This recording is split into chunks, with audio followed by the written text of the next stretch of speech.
Hello guys. आज है 1 अप्रैल, तो आज से हम लोग अपना ऑनलाइन क्लासेस स्टार्ट करें। जैसे मैंने आप लोगों को कहा कि हम लोग एमसीक्यूज, असर्शन रीजनिंग और केस स्टडीज डिस्कस करेंगे। तो सबसे पहले मैं आप लोग को विश करता हूं, क्योंकि आप लोग अभी क्लास 8 से क्लास 9 में आए हो। आप लोग का नया साल बहुत अच्छा जाए, मैं यही प्रे करता हूं। और जितना हो सके मैं आप लोग को इसमें हेल्प करूंगा। आप लोग के मैथ्स को मैं काफी इजी बनाने की कोशिश करूंगा, ठीक है। तो चलो स्टार्ट करते हैं। इसी के साथ हम लोग का नया साल 2024 से 25 का जो सेशन है, इसको मैं आप लोग के लिए बनाता हूँ इजी। तो आज हम लोग डिस्कस करेंगे एमसीक्यूज। तो स्टार्ट करते हैं हम लोग अपना 1 मिनट। हाँ, यस। तो ये हम लोग का पहला क्वेश्चन। तो चलो स्टार्ट करते हैं। मैं आप लोगों को चैप्टर्स पूरा एक्सप्लेन नहीं कर रहा हूँ, बिकॉज ये मेरे चैनल में आपको मिल जाएगा। तो बेसिकली मैं आप लोग को एमसीक्यूज डिस्कस कर रहा हूँ, और चिंता मत करो, इसके लिए भी मैं आप लोग के जो छोटे छोटे कंसेप्ट है वो मैं पूरा एक्सप्लेन करता हुआ आगे बढ़ूंगा। ऐसे नहीं कि जब आंसर टिक करेंगे और हम लोग आगे बढ़ेंगे। मैं बेसिक आपको पूरा समझाऊंगा कि ये मैंने क्यों लिया, इसके पीछे कंसेप्ट क्या है। तो हमारा सबसे पहला जो सवाल है, which of the following is a rational number. तो रैशनल नंबर और इरेशनल नंबर के बारे में जो आपका कंसेप्ट है वो मैं थोड़ा क्लियर कर देता हूं। उसके बाद आपको आसानी से ये पता लग जाएगा कि ये है क्या, ठीक है। तो चलो हम चलते हैं यहाँ पे। तो रैशनल नंबर और इरेशनल नंबर, ये दो टाइप के नंबर्स होते हैं। इनको टुगेदरली बोला जाता है real numbers. Okay, real numbers बोला जाता है। रियल नंबर्स को हम दो कैटेगरी में बांटते हैं। एक कैटेगरी होता है रैशनल नंबर्स, एंड दूसरा होता है इरेशनल नंबर्स, ठीक है।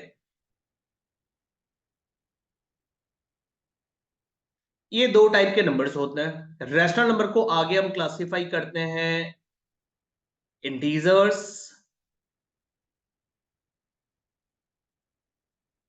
Second whole numbers, third natural numbers, fourth fractions.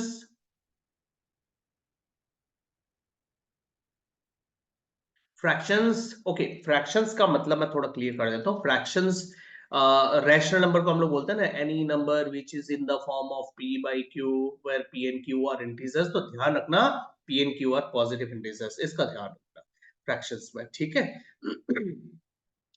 So P and Q are integers, positive integers. And उसके बाद मतलब एक्चुअली कोई भी इंटीजर्स होने से चलता, कोई दिक्कत नहीं है, ठीक है। तो ये फ्रैक्शन हो गया। फ्रैक्शन के बाद डेसिमल्स। डेसिमल्स में भी एक्चुअली दो कैटेगरी आता है, जिसमें हम बोलते हैं टर्मिनेटिंग डेसिमल्स। जिस जब आप डिवाइड करते हो ना, डिवाइड करते करते डेसिमल में आंसर आता है, उसके बाद वो डिवाइड फिनिश हो जाता है, लास्ट में रिमाइंडर जीरो आता है। जैसे मान लो आपने divide A five, A divided by 5 करा, तो इसका जो आंसर आ जाएगा वो 1.6 आपके खत्म हो जाएगा, उसके बाद रिमाइंडर जीरो आ जाएगा। तो वैसे टाइप के डिविजन्स को हम बोलते हैं टर्मिनेटिंग डेसिमल।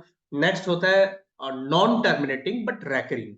वो टर्मिनेट नहीं होगा, रिमाइंडर आपको कभी भी जीरो नहीं मिलेगा, लेकिन उसमें जो डेसिमल के बाद जो डिजिट्स आ रहे हैं वो रैकरिंग होंगे। रैकरिंग का मतलब होता है रिपीटिंग, वो रिपीट होते रहेंगे, ठीक है। जैसे कि मान लो 1.374374 इस तरह, इसका शॉर्टकट में लिखने का तरीका होता है ऐसे, ठीक है। तो इसे बोलते हैं नॉन टर्मिनेटिंग बट रैकरिंग। तो ये दो टाइप के डेसिमल हो गए, एक टर्मिनेटिंग, एक नॉन टर्मिनेटिंग रैकरिंग। ये रैशनल नंबर में आता है। एंड इरेशनल नंबर क्या होता है वो भी आपको समझा देता हूं मैं यहाँ पे। सबसे पहले आता है पाई, ठीक है। पाई का जो वैल्यू होता है वो आप लोग जानते हो कि 22/7 होता है, बट एक्चुअली 22/7 नहीं होता, ठीक है। पाई का जो एक्चुअल वैल्यू होता है, अब ये क्यों लिया जाता नहीं होता तो क्यों लेते हैं, तो इसका मतलब इसका जो डेसिमल फॉर्म है ना 3.142857, ये जो वैल्यू इसका आता है, इसका हम डेसिमल में कभी भी जब वैल्यू लेते हैं, डेसिमल के बाद मैक्सिमम 2 या 3 डिजिट यूज करते हैं, राइट। हम उससे ज्यादा तो कभी यूज करते नहीं। हम जब कोई भी कैलकुलेशन करते हैं और हमें डिवाइड करके डेसिमल में आंसर निकालना है, तो हम ज्यादा से ज्यादा 2 या 3 डिजिट तक हम यूज करते हैं। तो इसका जो 2 डिजिट तक का जो वैल्यू है ना, और पाई का जो एक्चुअल वैल्यू है 3.14, उसका भी जो ये नॉन टर्मिनेटिंग रैकरिंग है, ठीक है। इसका जो 2 डिजिट है ये पूरा मैच करता है, सेम टू सेम है। इसकी वजह से आपको ये 3.14 22/7 से मिल रहा है या फिर डायरेक्ट आप 3.14 लिख रहे हो, उससे क्या फर्क पड़ रहा है? वैल्यू तो आप 3.14 ही ले रहे हो, इसलिए आप 22/7 भी कभी-कभी यूज करते हो, ठीक है? तो एक्चुअली पाई का जो वैल्यू है वो नॉन टर्मिनेटिंग, नॉन रैकरिंग होता है, इसका जो डेसिमल है। तो इसलिए पाई जो है वो एक्चुअली इरेशनल है, रैशनल नहीं है। पाई का एक्चुअल वैल्यू 22/7 नहीं है, हम वो ले लेते हैं क्योंकि इसका भी जो डेसिमल है वो अप टू 2 डेसिमल प्लेस तक सेम है, बट उसके बाद चेंज हो जाता है, डिफरेंट हो जाता है। तो इसलिए अप टू 2 डेसिमल तक सेम होने की वजह से हम पाई के लिए कभी-कभी ये वैल्यू लेते हैं, ठीक है? इसका मतलब ये नहीं कि रैशनल है, एक्चुअली इरेशनल है पाई। उसके बाद आते हैं रूट वाले नंबर्स, ओके? जैसे कि सपोज आपने नेचुरल नंबर्स तो पता ही है, आप नेचुरल नंबर से जितने सारे परफेक्ट स्क्वायर है उसको एक बार हटा दो। जैसे कि परफेक्ट स्क्वायर का मतलब क्या हुआ? 1 was a 1, 2 2s are 4, 3 3s are 9, 4 4s are 16, 5 5s are 25। ऐसे जो नंबर्स होते हैं इनको परफेक्ट स्क्वायर बोलते हैं। आप नेचुरल नंबर में से सारे परफेक्ट स्क्वायर को हटा दो तो क्या बचा? नेचुरल नंबर में 2 बच गया, 3 बच गया, 5 बच गया, 6 बच गया, 7 बच गया, 8 बच गया। देखो 9 यहाँ पे हमने हटा दिया तो 9 को हटा दो। उसके बाद 10 बच गया, 11 12 13 14 15, है ना? 15। तो ये 16 आपने हटा दिया तो 16 के बाद क्या आएगा? 17 आएगा। 18 19 20 21 22 23 24 25 हट गया, देख लो वहां पे 25 हट गया। तो 25 के बाद क्या आ रहा है? 26 27 28 29 ऐसे नंबर्स। तो ये जो नंबर्स अभी बच गए हैं सारे परफेक्ट स्क्वायर को हटाने के बाद, ये सारे परफेक्ट स्क्वायर हमने हटा दिए तो जो नंबर बच गए, उन बचे हुए नंबर्स में अगर आप रूट डालते हो तो आप रूट को कभी भी नहीं हटा पाओगे, ठीक है? इनमें जो रूट आ जाता है ना, ये रूट हट नहीं पाता। रूट अगर किसी नंबर से रिमूव नहीं हो पा रहा है, ऐसे नंबर्स को इरेशनल नंबर्स बोला जाता है। तो ये सब के सब होते हैं इरेशनल नंबर्स, ओके? तो ऐसे नंबर्स को मैं यहाँ नोट कर लेता हूँ, रूट 2 रूट 3 रूट 5 एंड उसके बाद root 6 root 7 and so on. ऐसे नंबर्स को इरेशनल नंबर बोलते हैं। अब ये जो परफेक्ट स्क्वायर मैंने क्यों हटाया? क्योंकि उन पे रूट डालने से ना रूट हट जाता है। जैसे रूट ओवर 1 1 हो गया, रूट ओवर 4 2 बन गया, उसका रूट हट गया। रूट ओवर 16 हो गया, 4 हो गया, वो रूट ओवर 25 करा, है ना? रूट ओवर 25 हमने करा तो वो 5 बन जाता है, उसका रूट हट जाता है। तो जिनके ऊपर से रूट हट जाते हैं ना, वो होते हैं रैशनल नंबर, और जिनके ऊपर से रूट नहीं हट पाता है वो होते हैं इरैशनल नंबर, ओके? समझ में आ रहा है ना? एंड उसके बाद नेक्स्ट है डेसिमल। डेसिमल में मैंने जैसे आपको थोड़ी देर पहले बोला था कि non terminating and non recurring, मतलब ये कभी भी खत्म नहीं होंगे। जैसे कि मैंने आपको पाई का वैल्यू बोला, ये नॉन टर्मिनेटिंग है, इस डेसिमल के बाद ये फिनिश नहीं होता, इसमें कभी भी रिमाइंडर जीरो नहीं आता, डिवीजन चलता रहता है। एंड नॉन रैकरिंग मतलब डेसिमल के बाद जो डिजिट्स आते हैं वो रैकरिंग कैटेगरी के भी नहीं है, कुछ भी आ सकता है, रैंडमली आता है, कोई पैटर्न फॉलो नहीं करते ये, है ना? तो इसे बोलते हैं नॉन रैकरिंग डेसिमल्स। तो ये मैंने आपको डेसिमल्स का बेसिक थोड़ा थोड़ा आइडिया दे दिया, और इस आपको रैशनल के बारे में और इरेशनल के बारे में भी पता लग गया कि किस किस टाइप के नंबर्स कौन से कैटेगरी में आते हैं, ठीक है? तो आपने समझ लिया रैशनल क्या है। अब यहाँ पे आप ढूंढो which of the following is rational. तो देखो ये पहला नंबर है, 3 पर रूट है तो इरेशनल कैटेगरी में आ गया, ये रहा। पाई वो भी इसी कैटेगरी से आ गया, ये भी नहीं हो सकता। एंड 4/0, देखो रैशनल नंबर में एक बात बोला गया, any number which is of the form of p/q where this q cannot be 0। हाँ, ये आपने जिन्होंने जिन्होंने रैशनल का डेफिनेशन पढ़ा है उनको ये सब मिला होगा, any number which is of the form of p/q where q is not equal to 0, ठीक है? ध्यान रखना।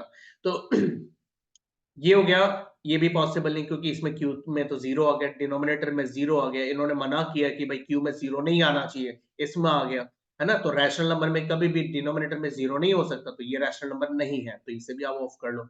नेक्स्ट है ये 0/4। तो 0/4 में हमने कैसे करेंगे? तो ये देखो any number which is of the form p/q, है ना? p and q आर क्या? p and q are integer, तो जीरो ऑफ कोर्स इंटीजर है, 4 भी इंटीजर है ना? दोनों इंटीजर है। अभी डिनोमिनेटर में बोला है जीरो नहीं हो सकता, ठीक है? डिनोमिनेटर में जीरो तो नहीं है, 4 इज नॉट जीरो। न्यूमरेटर में बट जीरो आ सकता है, न्यूमरेटर में जीरो के लिए कोई दिक्कत नहीं है, इन्होंने नहीं बोला कि भाई न्यूमरेटर में भी जीरो नहीं आ सकता। न्यूमरेटर में जीरो आ सकता है, न्यूमरेटर में कुछ भी आ सकता है, कोई भी इंटीजर आ सकता है, तो ये पॉसिबल है। तो ये है अपना रैशनल नंबर, ठीक है, तो आपको पहले रैशनल और इरेशनल नंबर में आने वाले सारे नंबर्स का पता होना चाहिए, तब आप आसानी से इस टाइप के सवाल का जवाब दे पाओगे। ओके, कैसा लगा ये क्वेश्चन? अच्छा लगा तो लाइक। ओके, लाइक चाहिए मेरे को, कंजूसी नहीं करना कोई भी, समझ में आ रहा है ना? तो चलो अगला क्वेश्चन देखते हैं हम, अगला क्वेश्चन देखते हैं।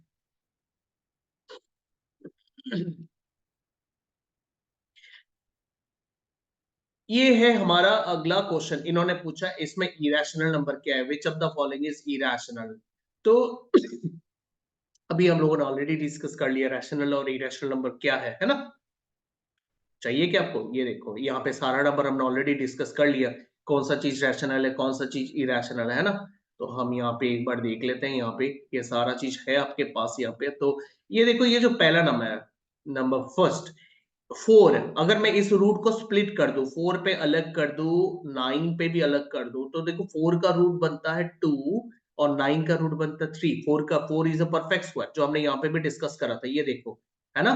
तो 4 परफेक्ट स्क्वायर है, उसको रूट किया जा सकता है, उसका रूट करने से 2 आ जाता है, 9 का रूट करने से 3 आ जाता है, तो रूट हट गए मतलब रैशनल। एंड नेक्स्ट 4/5, तो 4 एक इंटीजर है, 5 भी एक इंटीजर है, ये p बाई क्यू के फॉर्म में है, तो अगेन ये रैशनल नंबर है। एंड उसके बाद देखो ये रूट, ये से देखो 81 होता है, 9 9 ज़र 81, आप इसको 9 स्क्वायर भी ले सकते हो, तो स्क्वायर और रूट कट गया तो 9 आ गया, रूट हट गया, तो ये भी रैशनल हो गया, है ना? अब बचाइए 7, तो 7 क्या है? ये देखो 7 मैंने कहा लिखा हुआ इरेशनल में, तो ये हो गया इरेशनल। ओके, तो आपका ऑप्शन सी इसका करेक्ट आंसर है।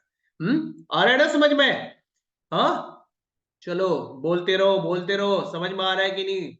ठीक है, कमेंट में बताते रहो। चलो अगला सवाल देखते हैं हम, अगला सवाल, इसको एक बार हम हटा देते हैं पहले।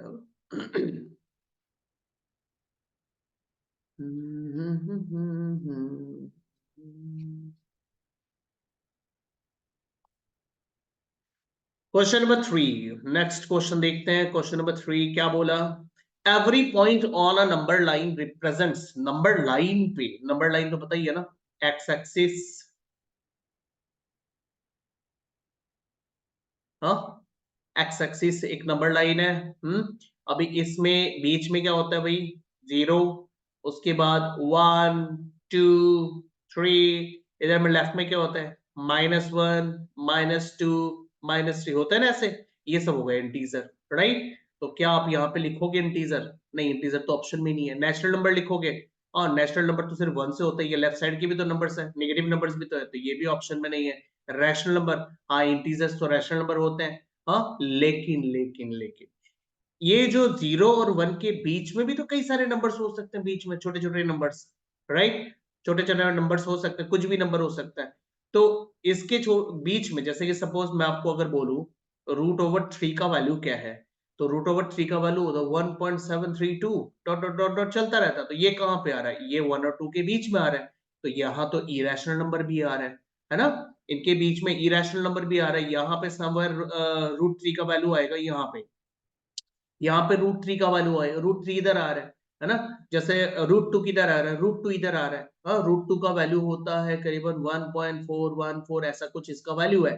तो ये 1 और 2 के बीच में आ रहा है, तो इसके बीच में अभी जैसे अगर हम बात करें कि √5 किधर आ रहा है? √5 2 के बाद आ रहा है, यहाँ पे आ रहा है √5, है ना? √6 √7 √8, उसके बाद यहाँ पे 3 आता है, 3 मतलब √9 को हम 3 बोलते हैं, तो यहाँ पे इरेशनल नंबर भी आ रहा है। और ये सब इंटीजर्स होते हैं रैशनल नंबर, मतलब एक नंबर लाइन में अगर आप इंटीजर को देखते हो तो वो रैशनल नंबर है, और इंटीजर्स के बीच के जो नंबर्स देखते हो वहां पे रूट के नंबर्स भी आते हैं, मतलब यहाँ पे इरेशनल नंबर्स भी आ रहे हैं, एंड दोनों को मिलके टुगेदरली हम बोलते हैं रियल नंबर्स। ओके, आया बात समझ में? किसी भी नंबर लाइन में जो इंटीजर्स वाले पार्ट है वो रैशनल होते हैं, जैसे मैंने आपको पिछले उसमें दिखाया था कि क्लासिफिकेशन में दिखाया, रैशनल में इंटीजर्स आते हैं, और इंटीजर्स के बीच में मैं एक बार आपको एक चीज और दिखाता हूँ, एक चीज और समझाता हूँ। देखो यहाँ पे अगर मैं यहाँ पे 1 2 3, हाँ, इनको लिखता हूँ यहाँ पे, सॉरी, तो 1 को तो √1 लिख सकते हैं, 2 को रूट में कैसे लिखेंगे? √4, 3 को रूट में लिखेंगे तो कैसे लिखेंगे? √9, राइट। अभी 1 और 2 के बीच में क्या क्या आता है? √2 आते हैं, √3 आता है। √4 और √5 के बीच में क्या आता है? √5, √6, √7, √8 आता ही नहीं आता। तो रूट वाले नंबर तो आ रहे हैं इनके बीच में। तो रूट वाले नंबर हो गए जिनके रूट नहीं हट सकते, वो होते हैं इरेशनल। ठीक है, जो मैंने आपको यहाँ बताया। और जो इंटीजर्स वाले नंबर्स होते हैं, जैसे √1 is 1, √4 is 2 एंड √9 is 3, ये सब हो गए रैशनल नंबर दोनों। तो नंबर लाइन में दोनों चीज होते हैं, दोनों को मिला के साथ में बोलते हैं रियल नंबर्स। तो ये ऑप्शन देखो कहां पे। तो यूनिक रियल नंबर्स, तो ऑप्शन 1 ये आपका आंसर है। बाकी सब गलत ऑप्शंस है, ये सब सही नहीं है। तो ऑप्शन ए ये आपका आंसर है। Okay, got it. आगे बढ़े। तो आगे चलते हैं। ये हमारा अगला सवाल है। अगला सवाल देखते हैं क्या बोला जा रहा है इसमें। Which of the following is irrational? तो इरेशनल कौन सा नंबर है? तो जैसे मैंने आपको डेसिमल्स के बारे में समझाया था, थोड़ा और बता देता हूँ डेसिमल्स के बारे में। डेसिमल्स को दो कैटेगरी में बांटा गया है। एक रैशनल की कैटेगरी में बांटा गया है, एक इरेशनल की कैटेगरी में बांटा गया है। ठीक है, इरेशनल, इरेशनल। ठीक है, मैं आपको सारे एमसीक्यूज डिटेल के साथ ही समझा रहा हूं, ताकि चैप्टर भले ही आपको नहीं समझा रहा हूं, बट चैप्टर का कौन सा कंसेप्ट यहाँ पे आ रहा है, चैप्टर में क्या इंफॉर्मेशन है जिसकी वजह से आपको ये सवाल पूछा गया, वो सारा चीज आपको एक्सप्लेन करते हुए मैं आगे जा रहा हूं, तो आपको एमसीक्यूज में कोई दिक्कत नहीं होगा। ठीक है, तो रैशनल में दो टाइप के डेसिमल्स आते हैं। पहला डेसिमल होता है टर्मिनेटिंग। टर्मिनेटिंग इसमें जैसे मान लो आपने कोई डिवाइड किया ना, जैसे मान लो 5/8 आपने करा, तो इसका जो डेसिमल वैल्यू आएगा वो मतलब आपको ये टर्मिनेट हो जाएगा, मतलब डिवाइड करते करते ये एक पॉइंट में जाके फिनिश हो जाएगा। जैसे मान लो आपने 8 से डिवाइड किया 5 को, ठीक है, तो 0 यहाँ पे आप डेसिमल ले लो, डेसिमल लेकर आप यहाँ पे एक 0 इंक्रीज कर दो, तो 8 8 6 48 आपने लगाया, यहाँ पे माइनस करा, तो माइनस करने के बाद आपको यहाँ पे मिल रहा है एक 0 और ड्रॉप कर लो आप यहाँ पे, तो 8 2 16, और लास्ट में आ रहा है 4, एक 0 और ड्रॉप कर लो, तो 8 5 40। तो ये देखो आपको यहाँ पे डिवीजन फिनिश हो गया, रिमाइंडर क्या आया? 0 आ गया। तो जब डिवीजन में रिमाइंडर 0 आता है और डेसिमल वैल्यू बनता है यहाँ पे, ऐसे डेसिमल को बोला जाता है टर्मिनेटिंग। मतलब कोई भी डिवाइड जब आप डेसिमल में निकालते हो और रिमाइंडर एंड में 0 आ जाता है, तो इस टाइप के डेसिमल वैल्यूज को टर्मिनेटिंग बोला जाता है। लेकिन एक और टाइप का डिवीजन होता है जिसमें आप डिवाइड तो करते रहते हो, लेकिन वो कभी भी खत्म नहीं होता, उसमें रिमाइंडर 0 आता ही नहीं है। ऐसे को बोलते हैं non terminating. Non terminating division कभी भी खत्म नहीं होगा, तो फिर डेसिमल में आएगा क्या? उसमें एक रेकरिंग पैटर्न आएगा।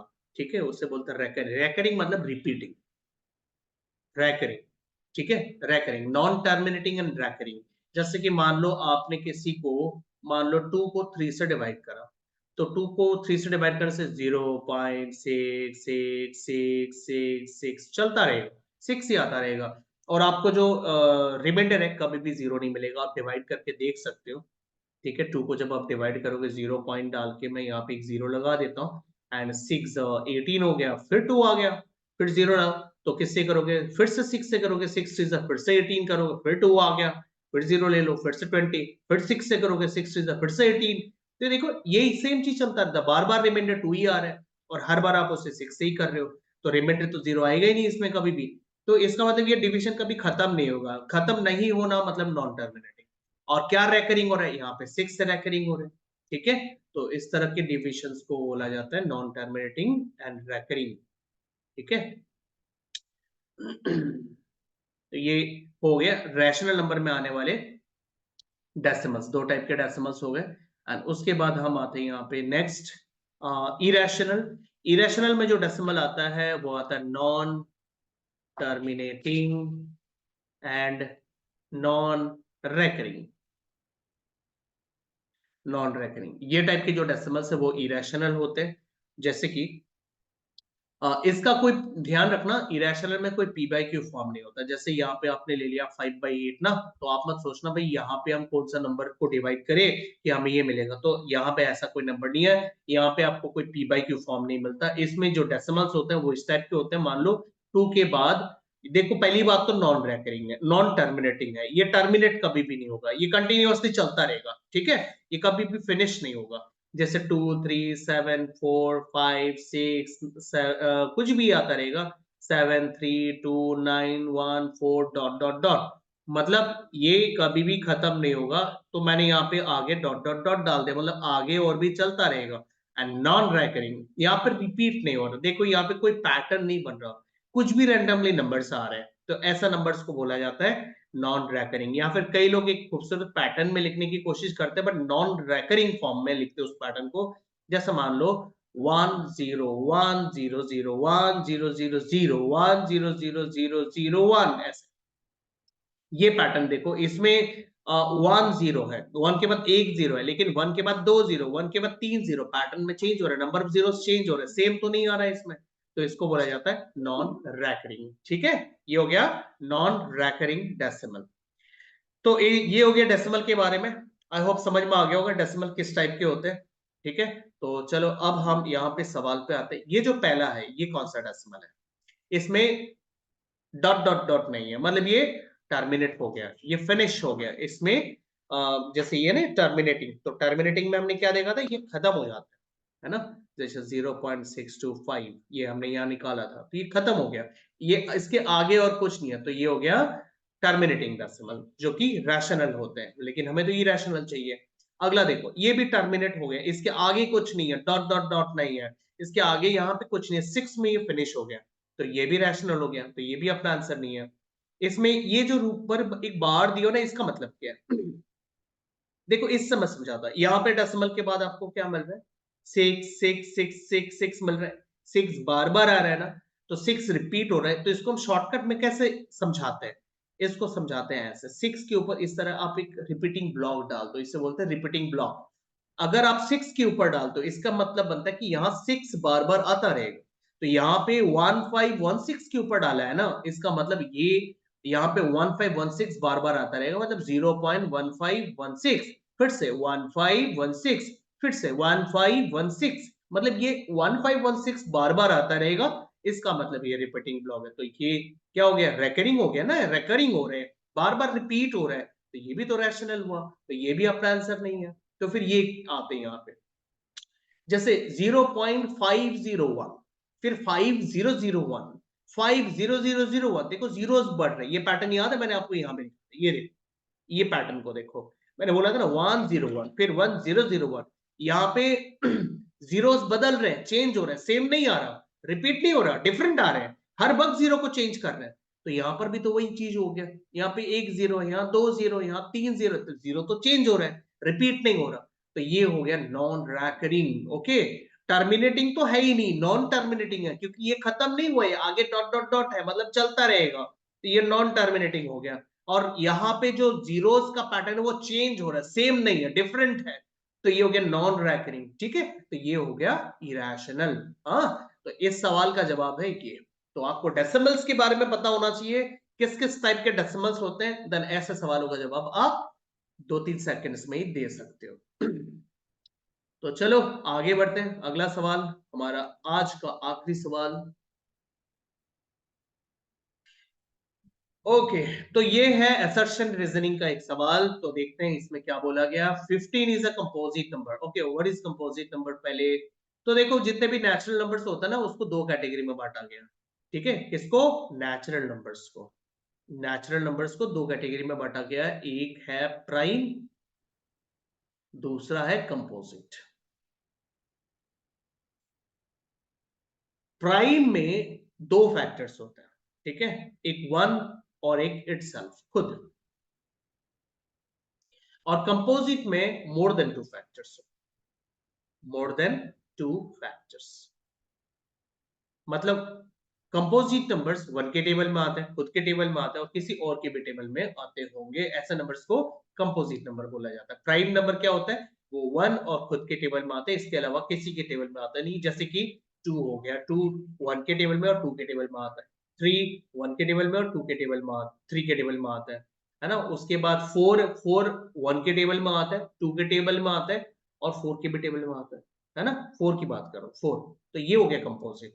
हाँ, उसके बाद 5 1 के टेबल में आता है, 5 के टेबल में आता है और किसके टेबल में नहीं आता है, तो ये हो गया प्राइम। 6 किसके टेबल में आता है, 1 के टेबल में आता है, 2 के टेबल में आता है, 3 के टेबल में आता है, 6 के भी टेबल में आता है, तो ये हो गया कंपोजिट। तो आई होप आपको समझ में आ गया प्राइम और कंपोजिट क्या है। उसी तरह 15 को लेते हैं, तो 15 किसके टेबल में आता है, 15 1 के टेबल में आता है, 3 के टेबल में आता है, 5 के टेबल में आता है, 15 के टेबल में आता है, तो ये हो गया कंपोजिट। ठीक है, तो ये सही है, असर्शन इन्होंने सही बोला। 15 इज ऑड नंबर, वो तो क्लियर है, 15 इज ऑड नंबर, रीजन भी सही है, दोनों सही है। लेकिन ये ऑड की बात करें, देखो ऑड की बात करें तो नेचुरल नंबर को दो कैटेगरी में बांटा गया, ऑड एंड इवन। ठीक है, ये एक दूसरा टाइप का क्लासिफिकेशन है, ऑड एंड इवन। ऑड का जो पेयर है वो बनता है इवन, है ना। नंबर्स को ऑड इवन दो कैटेगरी में बांटा, उसमें कंपोजिट और प्राइम का कोई लेना देना नहीं है, वो अलग चीज है। कंपोजिट क्लासिफिकेशन में जो आता है कंपोजिट एंड प्राइम, ये अलग टाइप का क्लासिफिकेशन है। ऑड और इवन जो है ये अलग टाइप का क्लासिफिकेशन है, दोनों में कोई रिलेशन नहीं है। तो दोनों आप अपने अपनी जगह तो सही है, असर्शन भी अपनी जगह सही है, सही इंफॉर्मेशन है, रीजन भी अपनी जगह सही है, लेकिन ये जो रीजन है ये कंपोजिट से कोई रिश्ता नहीं रखता, कोई रिलेशन नहीं है ना। तो इसके लिए हम ऑप्शन बी को टिक करेंगे, क्योंकि यहाँ पे बोला गया कि असर्शन और रीजन दोनों के दोनों करेक्ट है, दोनों में कोई गलती नहीं है, लेकिन reason is not the correct explanation for assertion. Reason assertion के लिए करेक्ट एक्सप्लेनेशन नहीं है, दोनों में कोई रिलेशन नहीं है, दोनों अपने अपने जगह सही है ना। तो इसलिए हमारा आंसर होगा ऑप्शन। आया समझ में, क्लियर हुआ। क्लासिफिकेशन को समझना, नेचुरल नंबर को हम एक क्लासिफिकेशन हो गया prime and even, natural number को दूसरे कैटेगरी में हम बांट सकते हैं even and odd, even and odd, ये हो गया दूसरा टाइप का क्लासिफिकेशन। इससे बहुत सारे क्लासिफिकेशन होते हैं भाई, तो आपको ये देखना ये अलग अलग टाइप के क्लासिफिकेशन, दोनों में कोई रिलेशन है। अब प्राइम या कंपोजिट में अगर देखें तो ये ऑड इवन का कोई क्लासिफिकेशन नहीं है। अब प्राइम में ऑड नंबर भी आते हैं, इवन नंबर भी आते हैं, कंपोजिट में ऑड भी आते हैं, इवन भी आते हैं, है ना। तो ये दोनों में कोई रिलेशन नहीं है, कोई भी रिलेशन नहीं है ऑड इवन का प्राइम और कंपोजिट से। ठीक है, इसलिए हमारा ऑप्शन होगा बी। ओके, आई होप आपको आज का पहला क्लास समझ में आया होगा। तो ये आज आपका पहला क्लास था, एमसीक्यूज और असर्शन रीजनिंग पे लिया। मैं वीकली आप लोग के 3-3 क्लासेस लूंगे, लेंगे sorry sorry, slip of tongue. तो एवरी वीक 3 क्लास होंगे। आज आपका क्लास हो गया मंडे, सो नेक्स्ट क्लास आप लोग वेडनेसडे को रेडी रहना, एंड उसके बाद हम लोग वेडनेसडे के बाद लेंगे फ्राइडे को। वीकली 3 क्लासेस होंगे, 8 बजे के आसपास आप लोग का रिकॉर्डेड क्लास आएगा फिलहाल। और उसके बाद अगर आप लोग की डिमांड हुई, आप लोग का मैंने यहाँ पे पार्टिसिपेशन देखा, तो मैं ऑनलाइन क्लासेस लेना, मतलब लाइव लाइव क्लासेस लेना स्टार्ट कर दूंगा। ठीक है, और आप लोग को कोई भी एमसीक्यूज या असर्शन रीजनिंग में डाउट हो या कुछ आपके पास ऐसे एमसीक्यूज है और असर्शन रीजनिंग के क्वेश्चंस है, तो जो आपसे सॉल्व नहीं हो रहे, समझ में नहीं आ रहा, तो मेरे को आप लोग व्हाट्सएप करके भेज सकते हो। मेरा नंबर आप नोट कर सकते हो, 9 ये मेरा नंबर है, व्हाट्सएप नंबर है, कॉल नंबर नहीं है ये। तो आप इसमें व्हाट्सएप कर सकते हो आपके कोई भी एमसीक्यूज और असर्शन रीजनिंग या केस स्टडीज।